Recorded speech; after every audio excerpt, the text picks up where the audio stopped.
मरकजी हुकूमत की तरफ से बनाए गए one nation one election panel में डीपीएपी के चेयरमैन गुलाम नबी आजाद की नामजदगी के बाद अपोजिशन पार्टियां ये कहकर गुलाम नबी आजाद को निशाना बना रही हैं कि इस कमेटी में इनकी शमूलियत से साबित होता है कि आजाद बीजेपी के एजेंट और बी टीम के तौर पर काम कर रहे हैं। ताहम डीपीएपी लीडरान गुलाम नबी आजाद का ये कहकर दिफा कर रहे हैं कि वो एक तजुर्बेकार सियासतदान हैं और इसी वजह से इन्हें कमेटी में शामिल किया गया है। वादरे के पैनल में दीगर मेंबरान के अलावा आजाद के साथ साथ सीनियर कांग्रेस लीडर अधीर रंजन चौधरी का भी नाम शामिल है, मगर इन्होंने पैनल का हिस्सा बनने से इनकार किया है।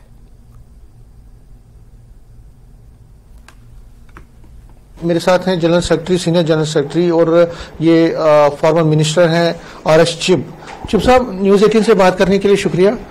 सीधा सवाल ये है कि गुलाम नबी आजाद को जब से इस वन नेशन वन इलेक्शन का पैनल का हिस्सा बनाया गया है, तब से अपोजिशन पार्टी जो आपके अपोनेंट्स हैं वो अब सीधे कह रहे हैं कि देखिए ये तो दिख गया कि वो बी टीम है बीजेपी की।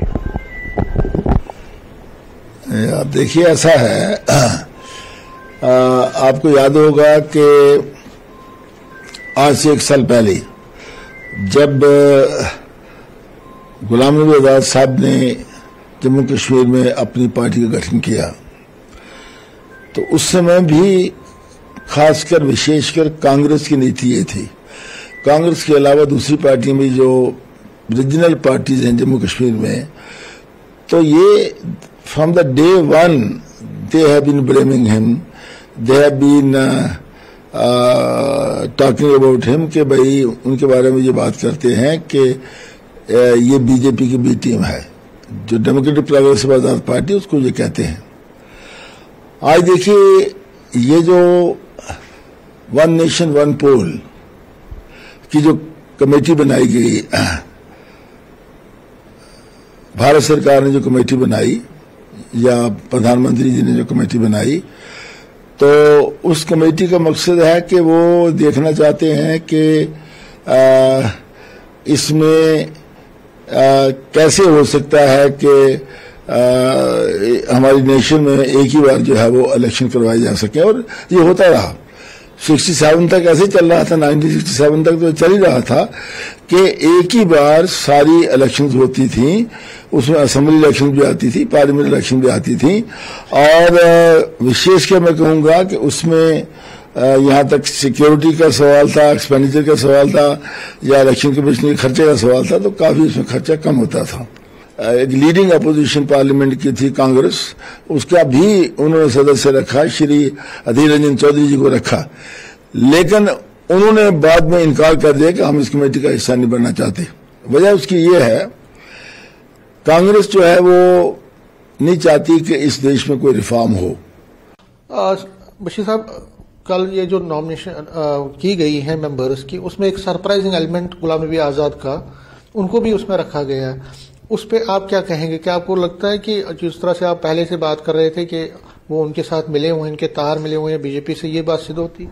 कल जो कमेटी तश्कील दी गई है, बाकियों का क्या इसके मतलब ख्याल है, लेकिन जब हम इसको कमेटी के मेंबरों को देखते हैं तो लगता है कि बीजेपी एक सेट माइंड से काम कर रही है और लोगों को कंफ्यूज करने की कोशिश कर रही है।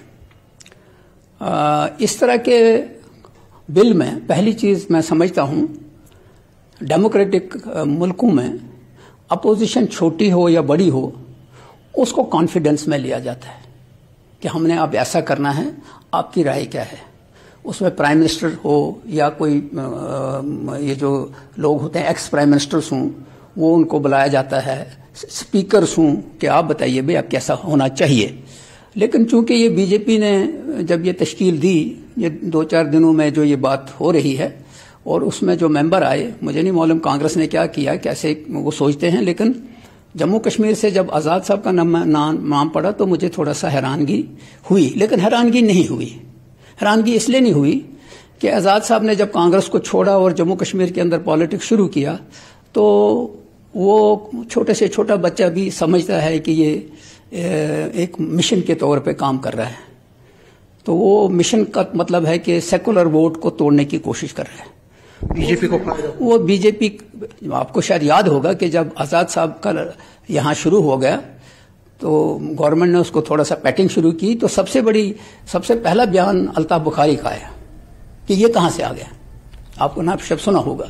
तो जाहिर है कि पहले बुखारी साहब इसमें थे, सज्जाद लोन साहब थे, तो अब जब आजाद साहब हो गए तो गवर्नमेंट इसको पूरा हर एक किस्म की फैसिलिटी दे रही है जो बाकियों को नहीं है, तो अब उस कमेटी में शामिल किया जा रहा है। तो मेरे लिए मुझे नहीं लगा कि ये कोई अजीब सा है, ये चूंकि जब से पॉलिटिक्स शुरू हुआ है ये मोदी जी को खुश करने के लिए कुछ भी कर सकता है।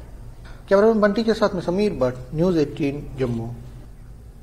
लोकसभा के रुकन और senior BJP leader Jugal Kishore Sharma ने कहा कि अगर अधीर रंजन चौधरी और Ghulam Nabi Azad one nation one election committee के रुकन बने हैं तो कोई शोरगुल नहीं होना चाहिए, क्योंकि गुलाम नबी आजाद पहले अपोजिशन लीडर थे और अधीर रंजन चौधरी इस वक्त पार्लियामेंट में पार्टी लीडर हैं। इन्होंने कहा कि अवामी फंड्स के गैर जरूरी इस्तेमाल को रोकने के लिए वन नेशन वन इलेक्शन का नजरिया अच्छा है। वन नेशन वन इलेक्शन की कमेटी में अधीर रंजन चौधरी और गुलाम नबी आजाद को शामिल किया गया है और उसके बाद कंट्रोवर्सी जो है वो पैदा हो गई है। इस पे हम बात करेंगे। लोकसभा एमपी जुगल किशोर हमारे साथ मौजूद है। वन नेशन वन इलेक्शन जो कमेटी है उसमें गुलाम नबी आजाद का आना क्या दर्शाता है? देखिए, जब देश आजाद हुआ और उस समय भी ये एक सोच थी कि भाई वन नेशन और वन इलेक्शन के नाते देश को आगे लिया जाए और वो क्रम जारी रहा। बीच में ये टूट गया था।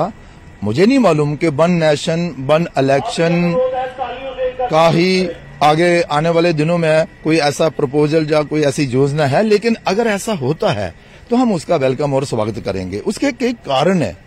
देखिए, हमारा जो भारतवर्ष है और इसके कई प्रदेश हैं और एक नेशन है। पार्लियामेंट के इलेक्शन तो 5 साल के बाद होते हैं, लेकिन यहाँ पर विभिन्न स्टेटों के इलेक्शन जो है, कोई इलेक्शन 2 महीने के बाद, कोई इलेक्शन 3 महीने के बाद, और बार बार इलेक्शनों का दौर जो है वो चलता रहता है।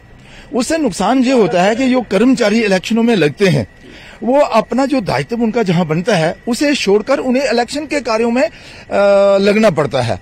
और फिर आपने देखा होगा कि विकास के जो कार्य हैं, क्योंकि कोड ऑफ कंडक्ट लगने के बाद विकास के कार्यों भी रुक जाते हैं और इसके अलावा भी पैसे का भी जो बड़ा खर्चा जो है वो देश पर बोझ पड़ जाता है। तो अगर ऐसा होता है तो हम इसका वेलकम करेंगे। गुलाम नबी आजाद का इस कमेटी में शामिल होना क्या दिखाता है? आपको लगता है कि भाजपा की तरफ जो कि विपक्षी पार्टियां कहती है उनका झुकाव है, आप वो सही साबित होता है? नहीं, देखिए, पूर्व राष्ट्रपति इसके एक मेंबर बने हैं और ये पूर्व राज्यसभा के अपोजिशन के लीडर थे, ये एक मेंबर बने हैं। वर्तमान में जो इस समय अपोजिशन के लीडर हैं अधीर रंजन जी, वो इसके मेंबर बने हैं और भी बहुत सारे मेंबर बने हैं। तो इसमें कोई दो राय नहीं है कि भाई ये सबकी सलाह लेने के बाद, विचार मानने के बाद एक सहमति बनाई जाए और अच्छे सुझाव आए ताकि हमारा देश जो है वो तरक्की करे, आगे बढ़े और अपने आत्मनिर्भरता की ओर आगे बढ़े और आत्मनिर्भर हो। अच्छी पार्टियां हैं, कांग्रेस है, बाकी जो एनसीए पीडीपी जो इसको अपोज कर रही हैं, उनको क्या कहना चाहेंगे? देखिए, अगर हम ये कर रहे हैं तो ये कहेंगे ये नहीं होना चाहिए। अगर कहीं सरकार की सोच बनी वन नेशन वन इलेक्शन तो ये कहेंगे ये क्यों कर रहे हैं। अगर नहीं करते तो ये कहते हैं कि वन नेशन वन इलेक्शन क्यों नहीं करते। इनको तो विरोध करना है, किसी भी बात का विरोध करना है, सही बात को भी सही नहीं ठहराना है। यही आज मानसिकता जो है वो अपोजिशन और विपक्षी की बन चुकी है, जो देश हित में नहीं है। तो विपक्षी पार्टियों की कोशिश है कि सियासत करनी है इस मुद्दे पर और सियासत की जा रही है, लेकिन गुलाम नबी आजाद जो हैं वो लीडर ऑफ ऑपोजिशन रह चुके हैं, इसलिए उनको इस कमेटी में जो है वो सदस्य बनाया गया है। इस पर किसी को आपत्ति नहीं होनी चाहिए, ये कहना है जुगल किशोर जो लोकसभा सांसद हैं। कैमरामैन साइबर भट्ट के साथ राजन वैद, न्यूज़ 18 जम्मू।